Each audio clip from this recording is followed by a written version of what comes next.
Bueno, lo que hemos visto hace un ratito. Y aquí, a esto quería ir. A ver, en cuanto al tratamiento, la policitemia neonatal, si el hematocrito central es mayor del 65%, por si acaso, central tiene que ser tomado en una vena y no por capilar. Si tú piensas que va a haber policitemia, no se hace el hematocrito en capilar. Lo mejor y lo más ideal es hacer en la flexura del codo. ¿Ya? Bien. Si encontramos un hematocrito mayor del 65%, estamos frente a una policitemia. ¿Sí? No hay vuelta que dar. Ahora veamos, ¿será sintomático o será sintomático? Si es asintomático y está entre 65 y 70, o sea, 65 hasta 69, solo lo observas. Entonces, asintomático de 65 a 69, solo lo observas. Y bueno, con un control posterior, ¿no? Porque este chiquito puede tener 65, 67 y le toma 6 horas después y puede estar pues en 70 en esos pacientes. ¿Qué hice acá? Si pasa de 70, recambio sanguíneo parcial. Entonces, ¿se pueden tratar algunos asintomáticos? Sí, siempre y cuando el hematocrito pase de 70. ¿Ok? Los sintomáticos. Si el hematocrito está entre 65 y 69, se trata. Si está más de 70, se trata. O sea, cualquier paciente con policitemia que tenga síntomas, se trata, se encuentre en el valor que encuentres. ¿Sí? Solo los asintomáticos se tratan aquellos que pasan de 70. ¿Recuerdan la fórmula? Seguro que lo tienen en sus separatas para que recuerden. Este es el volumen sanguíneo del recién nacido por el hematocrito observado menos el hematocrito deseado sobre el hematocrito observado. ¿Qué pasa si yo tengo un niñito con hematocrito en 70? ¿Qué voy a hacer? Voy a tener que hacerle sí o sí un recambio, ¿sí? Entonces, si está en 70, que sería el hematocrito observado, ¿cuánto creen que yo le podría bajar a este paciente? ¿A cuánto tú le bajarías? O sea, ¿me entiendes esto del hematocrito deseado? Tú tienes que poner un ideal. ¿A cuánto le quieres bajar a ese paciente? ¿Le quiero bajar a 65? ¿Le quiero bajar a 50? ¿A 40? Más o menos se baja no más de 15%. Entonces, uno tendría que colocar allí, pues, ¿cuánto? 55, ¿no? Entonces, ¿cuánto te va a salir acá? 15, ¿sí? Y el volumen sanguíneo del recién nacido, ¿cómo es el volumen sanguíneo del recién nacido? Va a depender si es a término, de término, ¿no es cierto? Eso depende mucho en qué, en qué edad se encuentre el recién nacido. Digamos que sea un niño a término. ¿Cuánto más o menos el volumen sanguíneo? 80 mililitros por kilo, ¿no? Sí, entonces, así es como se hace, pues, ¿no? 80 por 15 y entre el hematocrito observado, lo que te sale, digamos que te salga 40. Eso es lo que tú le tienes que sacar, ¿sí? Entonces, este recambio sanguíneo parcial es la famosa exsanguíneo transfusión parcial, ¿sí? Entonces, ¿por qué les aclaro un poquito esto? Vean bien este gráfico. En la policitemia, el tratamiento es exsanguíneo transfusión parcial, ¿sí? Mediante esta formulita, si te salió, digamos, 50 cc, lo que vas a hacer es, le sacas 50 de sangre y le pones 50 de solución fisiológica, ¿no? Se cambia, siempre lo que tratas de hacer es diluir la sangre, pues, ¿no? Entonces, este pequeño está bien atento a lo que estamos haciendo. Exsanguíneo, transfusión parcial, el objetivo es la hemodilución a través del recambio isovolumétrico de sangre por otros fluidos y lo que se utiliza son los cristaloides. Hay que estar, como este chatito de acá, policitémico, bien atento. En neonatología uno tiene que estar fijándose cada aspecto en estos recién nacidos. Cómo llora, cuál es su llanto, si está simétrico sus reflejos. Generalmente cuando uno ve un recién nacido y hace un examen físico, coloca básicamente moviliza extremidades de forma simétrica. Eso es un punto importante. Porque uno dice moviliza extremidades en recién nacidos, tiene que ser simétrico o asimétrico. Eso es lo que les comentaba de ese pacientito que finalmente tenía una hemiparesia en el lado derecho. No era recién nacido, era un poquito más grande, pero tenía creo 2 meses y medio, 3 meses. Bueno, esta es mi tierra, Cusco. Ahora pasamos al siguiente tema, que es hiperbilirrubinemia neonatal. Generalidades, acá ya vamos a acabar. Ictericia es una de las patologías que más preguntan, de las patologías que suelen preguntar constantemente. Más o menos el 50-60% de recién nacidos hasta término pueden presentar esto, y es mayor a menor edad gestacional. Mientras menor edad gestacional tenga el recién nacido, que se va a ver mayor ictericia.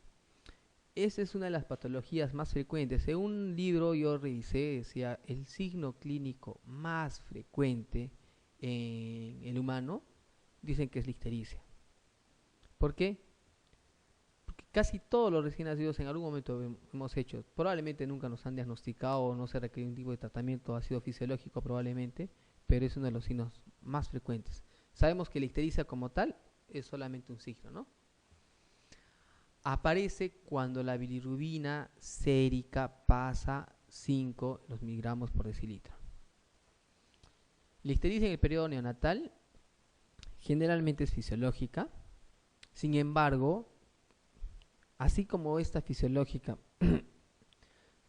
puede ser pasajero, uno tiene que estar atento porque si se eleva la bilirrubina, esto puede producir daño permanente y graves en el sistema nervioso central. Seguro que ustedes ya tienen en la mente qué patología, que ahorita lo vamos a revisar. Hemos visto que hay un problema muy importante ahora en los hospitales. ¿Cuáles son? El número de camas es cada vez menos, y por eso es lo que uno trata de hacer siempre, es dar de altas precoces. ¿Y cómo da uno alta precoz? ¿Qué pasa con el recién nacido? Dificulta su detección, obviamente el manejo, y va a facilitar las complicaciones. Entonces, cada vez que uno tiene un recién nacido y le dieron de alta a las 12 horas, uno debe colocar recién nacido con alta precoz. Muy importante, porque de esa manera tú vas a saber, o el médico que lo vea en algún lugar, un día después o 2 días después, vas a ver de que algunas cosas tal vez no se ha podido hacer en ese niño por esta característica, ¿no? Algunas consideraciones.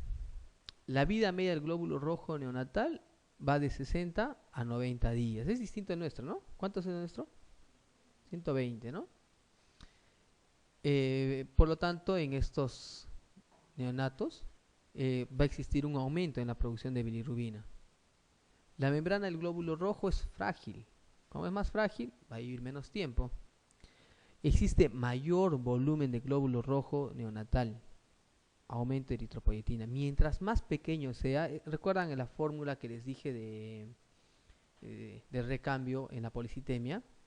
Mientras más pequeño es el pacientito, el volumen es más. Por ejemplo, ¿no? Puede ser 90 mililitros hasta casi 100 por kilo si el pequeñito, digamos, tiene una edad gestacional menos de 28, 27 semanas. ¿Entienden? Mientras más pequeño sea, su volumen es más. Entonces, por lo tanto, ya de por sí en los neonatos, el volumen sanguíneo es alto, ¿no?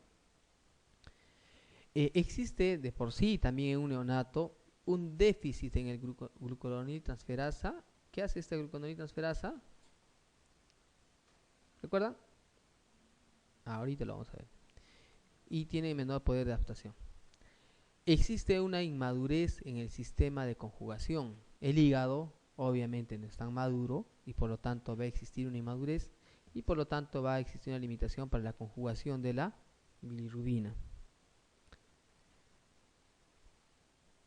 La fuente predominante de bilirrubina, ¿cuál es? La hemólisis, ¿sí? Existen dos tipos, ¿no? La hemólisis y la ¿cuál es? La hemólisis y... ¿recuerdan?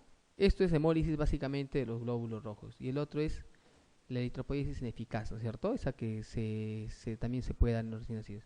Entonces, el HEM, cuando se degrada el glóbulo rojo, el HEM va a ser degradado por la hemoxigenasa y lo que resulta va a ser la liberación de hierro y la formación de monóxido de carbono y biliverdina. O sea, lo que va a pasar es esto. Ahorita vamos a ver un gráfico, pero lo primero es glóbulo rojo, se degrada, se convierte en biliverdina.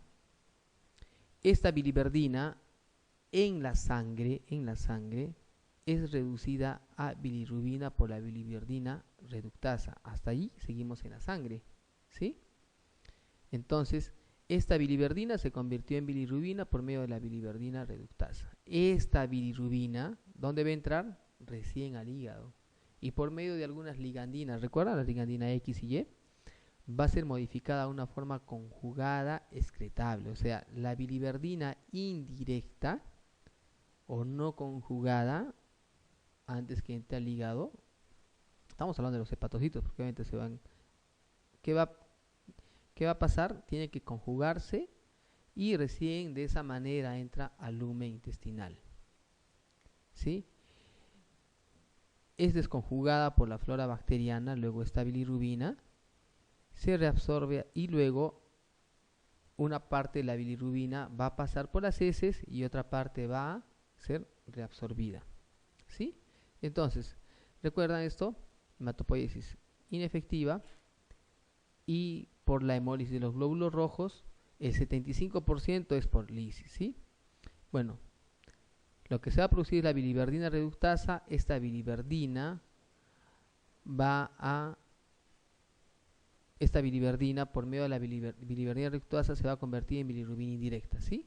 Lo que quiero que vean es esto. La bilirrubina indirecta es liposoluble.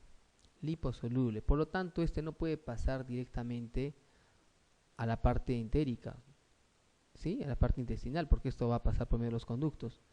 Esta bilirrubina indirecta es la que se va a unir en la sangre con la albúmina sérica, ¿sí?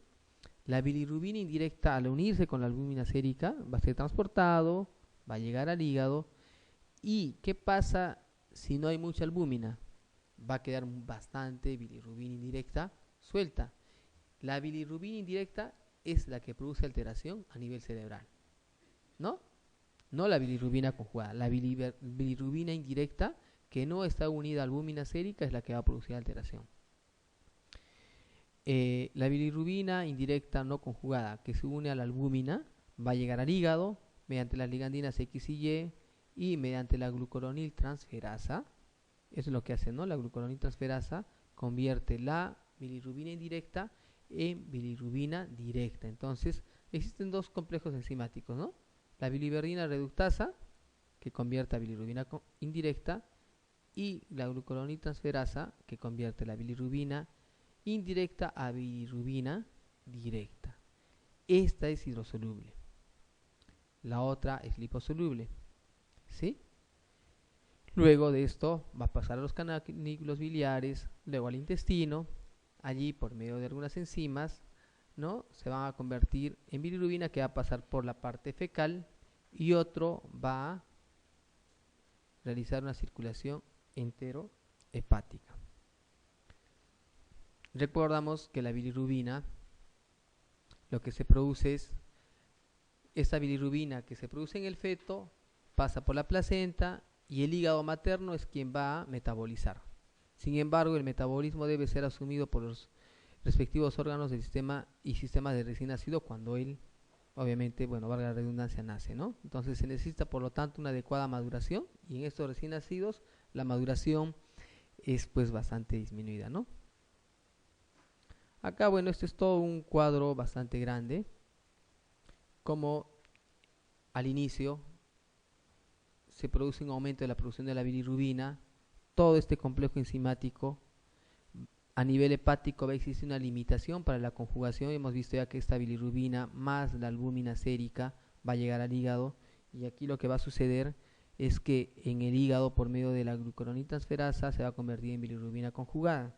Sin embargo, esta conjugación no se lleva a cabo de forma adecuada porque los órganos no están completamente maduros.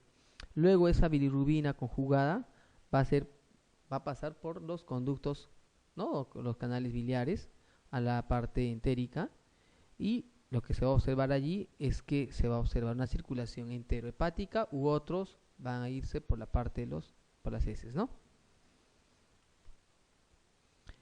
A nivel, lo que estamos viendo acá son factores que van a condicionar, ¿no?, la ictericia fisiológica, aumento de la producción, limitación para la conjugación de la bilirrubina y aumento de la reabsorción intestinal, ¿no?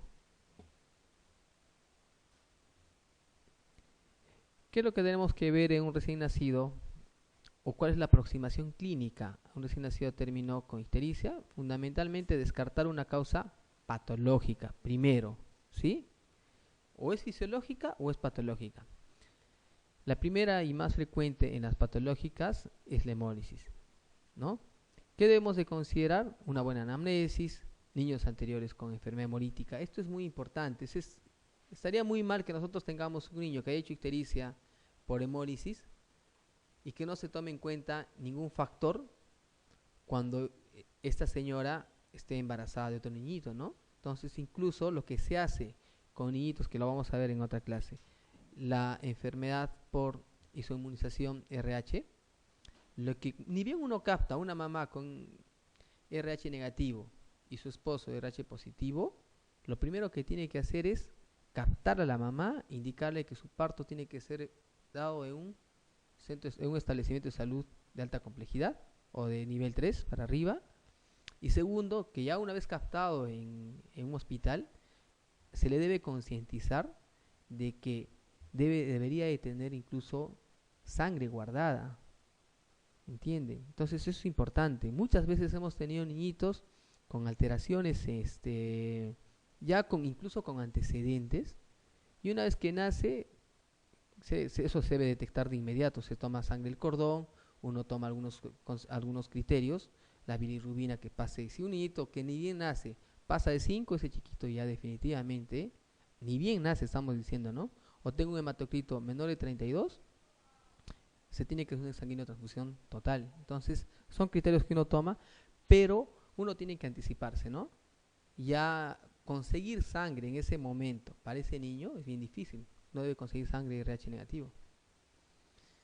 Antecedentes prenatales, como le estaba comentando, si ha presentado niños anteriores con hiperbilirrubinemia que no ha sido explicada, también es una de las causas. Obviamente antecedentes étnicos, por ejemplo, deficiencia de la glucosa 6-fosfato, antecedentes de parto traumático. Si tiene un cefalohematoma, ese paciente puede hacer una ictericia, ¿no? Por la hemólisis alta que se va a observar. Al momento de la aparición de la ictericia, eso es importante. Toda ictericia antes de las 24 horas es patológica, ¿no? Es patológica hasta no probar lo contrario. Mientras más precoz, es más urgente el estudio. Si tú tienes un niñito que captaste una ictericia antes de las 3 horas, es obviamente distinto a captarlo después de las 12 horas, ¿no? Si es antes de las 3 horas, tienes que pensar que es hemólisis. Y tienes que tomar un montón de exámenes, que lo vamos a ver ahorita. Si aparece antes de las 6 horas, considera en primer lugar enfermedad hemolítica por incompatibilidad de RH. Ascensos rápidos en los primeros días, por ejemplo, más de 5 miligramos en 24 horas. Considera una etiología patológica. Y ascensos de 0.5, sí o sí se debe considerar hemólisis. ¿Entienden esta parte? 5 miligramos en 24 horas. Lo que uno hace es, por ejemplo, les pongo un caso. Tenemos un niñito con bilirrubina por ejemplo, que tenga 2 días de vida y tenga bilirrubina de 8 en ese momento. Le tomas un nuevo control a las 6 horas y te sale 14. Parece que para ese niñito, digamos de 48, 72 horas de vida, digamos, probablemente si tú ves en una curva, que hay unas curvas de Butani, que lo van a ver luego, probablemente con esa bilirrubina, ese paciente no estaría ni a fototerapia ni a nada. Pero lo que tenemos que ver es la velocidad de ascenso.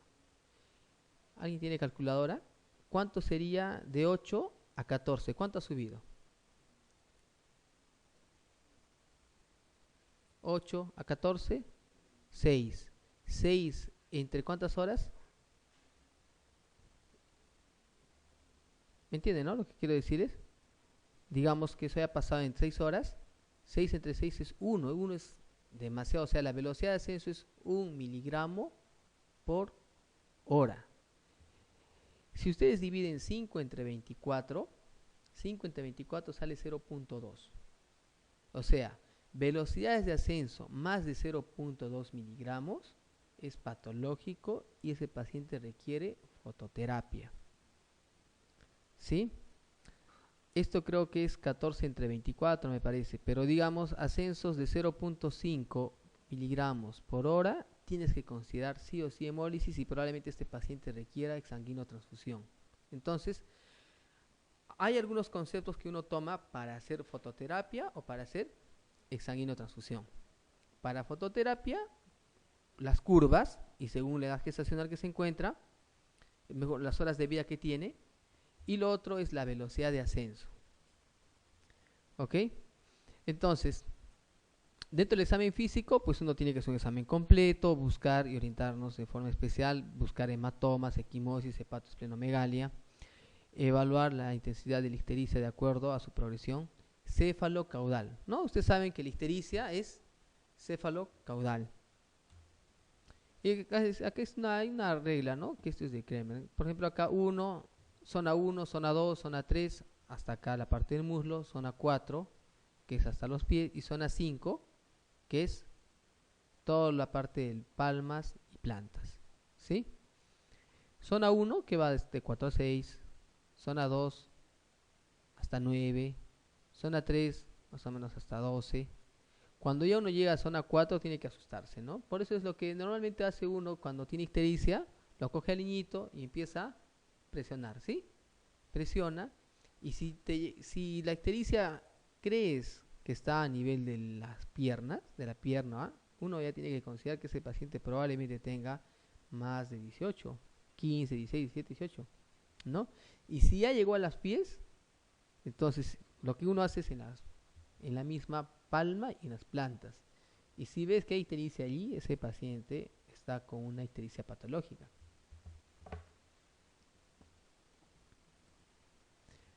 ¿Qué exámenes se toman? Todo es en base a la fisiología, ¿no es cierto? Lo que toma primero es un grupo y factor. Y lo que se hace es un CUMS directo. Ustedes recuerdan, en las incompatibilidades, han hecho ginecología, seguro hicieron esto. Lo que se hace es el CUMS en la madre, el CUMS indirecto, ¿no? O sea, para ver isoinmunización o incompatibilidad RH, si le van a colocar inmunoglobulina anti-D a la madre, ¿no? Tienes que buscar el CUMS directo, no el CUMS indirecto. El CUMS directo se hace al feto, al recién nacido, y el indirecto a la madre. Bueno, grupo RH y CUMS directo son los de mayor rendimiento para pesquisar una enfermedad hemolítica por insuminación, porque esto es lo que más nos asusta, pues, ¿no? Luego buscas otros aspectos. La bilirrubina, que vas obviamente de la bilirrubina total, repetirlo en caso de que haya discordancia con la clínica. Ustedes saben muy bien que hay muchos problemas con laboratorios y uno puede ver a un niño con una bilirrubina, con una ictericia tan alta y te sale una bilirrubina baja, o al revés. Entonces, son aspectos que debe tomar en cuenta.